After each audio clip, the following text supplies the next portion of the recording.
আজ যে বিগত দিনে যে ঘটনাটা ঘটছে দেখুন, আমি বারবার বলেছি আমি এখানে ঠাকুর হতে আসি।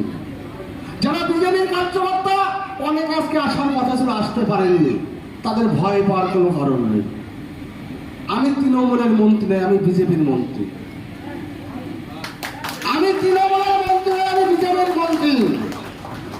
আজ যে মন্ত্রী শুনুন, ভারতবর্ষের যশস্বী প্রধানমন্ত্রী এবং পশ্চিমবঙ্গের মুখ্যমন্ত্রী শুভেন্দু অধিকারী আমাকে মন্ত্রিত্ব দেয়নি, মন্ত্রী আমাকে করেনি, আমার সমাজের প্রত্যেকটা মানুষকে মন্ত্রী করে তাদেরকে যোগ্যতম সম্মান দিয়েছে।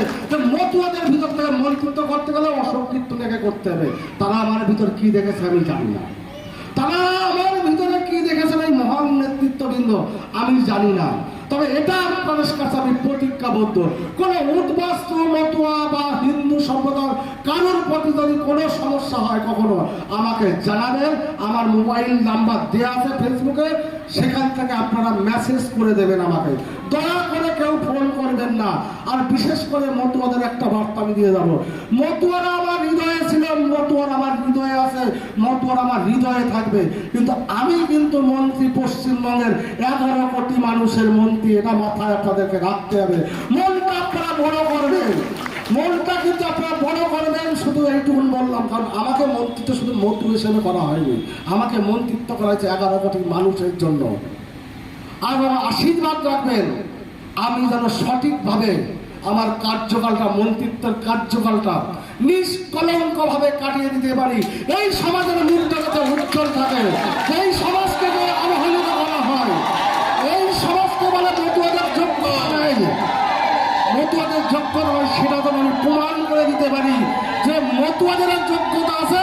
মতুয়ারাও পারে মন্ত্রী হতে, ক্যাবিনেট মিনিস্টার করেছে, যোগ্যতম সম্মান দিতে। এবং আগামীতে যে গুরুচাঁদের যে বাড়ি ছিল, যে জাতি রাজা নেই সে জাতি তাজা নেই, গুরুচাঁদের সেই বাড়ি যাতে সম্পূর্ণ হয়, সফল হয়, তার জন্য আমরা সবাই মিলে যে বক্তব্যগুলো দিয়ে গেলাম, আমরা সবাই মিলে একই সাথে চেষ্টা করব এই সমাজকে এগিয়ে নিয়ে যেতে। যদি রাজা তৈরি করতে হয় তাহলে আপনার ছেলে মেয়েকে আপনাকে সুশিক্ষায় শিক্ষিত করতে হবে আপনাদেরকে।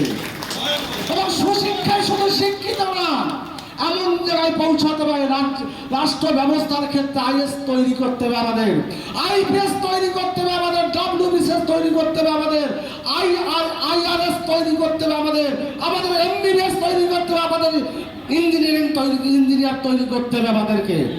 এগুলো করতে গেলে যে আন্দোলনটা শুরু হয়েছে, যে আন্দোলনটা হরিচাঁদ ঠাকুর, গুরুচাঁদ ঠাকুর বিগত করে গিয়েছে, শুনুন, আজকে থেকে যদি আমরা এই লক্ষ্য, এতদিন আমাদের মতুয়াদের টার্গেট ছিল কি, ছেলে মেয়েকে পড়াশোনায় সুশিক্ষিত করব, একটা চাকরি পাবে, কেউ মাস্টারি পেলো, কেউ একটা ক্লার্কের চাকরি পেলো, তাতেই আমরা সন্তুষ্ট।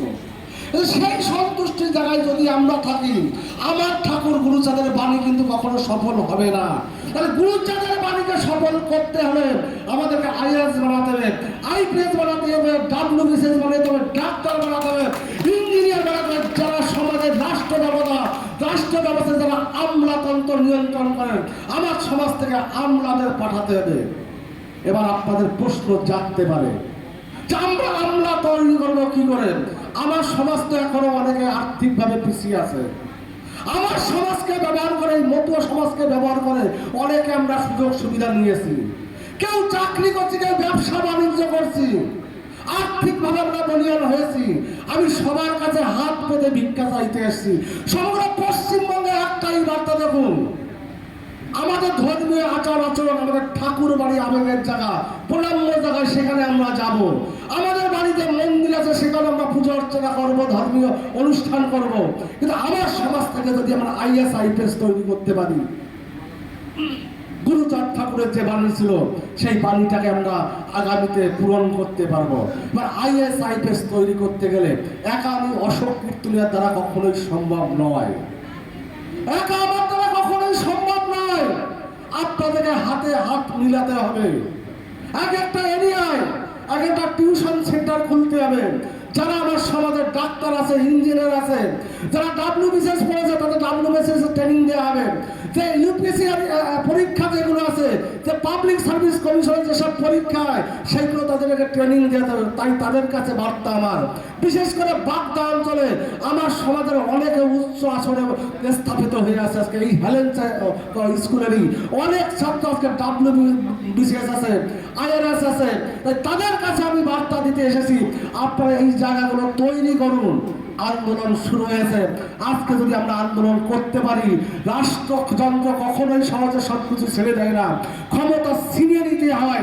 মঞ্চ থেকে রীতিমতন দেখা গেল আপনি বললেন যে আমি ঠাকুর হতে আসিনি, কি মানে কোনো আক্ষেপ থেকেই বললেন? না, ব্যাপারটা আমি তো ঠাকুর হতে আসবো না, আমি তো ঠাকুর নয়, ঠাকুর বসানোর জন্য আমি তো মতুয়া মানুষ হবে, বস্তু মতুয়া। আমি মতুয়াদের কাছে আমি তাদের আশীর্বাদ নিতে এসেছি, আমি তাদের কাছে আশীর্বাদ নিতে এসেছি। দেখা গেল অল ইন্ডিয়া মতুয়া মহাসংঘের যিনি সাধারণ সম্পাদক আছে তিনিও বললেন যে ঠাকুরবাড়ির সমালোচনা তিনি কখনো করেননি, কিন্তু এরকম ধরনের প্রচার করা হচ্ছে। যেমন এটা প্রথম থেকে বলছি, ঠাকুর বাড়ি আমার মাথায় ছিল, মাথায় আছে, মাথায় থাকবে। অল ইন্ডিয়া মতুয়া মহাসংঘের স্বীকৃতি যেভাবে বিগত দিনে আমার দ্বারা হয়েছে, যেহেতু একটা সময় তো অল ইন্ডিয়া মতুয়া মহাসংঘ সভাপতি ছিল, পরবর্তীতে যেভাবে আমাকে ব্যবহার করেছে অল ইন্ডিয়া মতুয়া মহাসংঘ, আমার ক্ষুদ্র চেষ্টা করে তার স্বীকৃতি দেওয়ার চেষ্টা করেছে বিগত দিনে, আগামী দিনে আরও বেশি করার চেষ্টা করবো। এখানে এটা নিয়ে কোনো দ্বিমত নেই।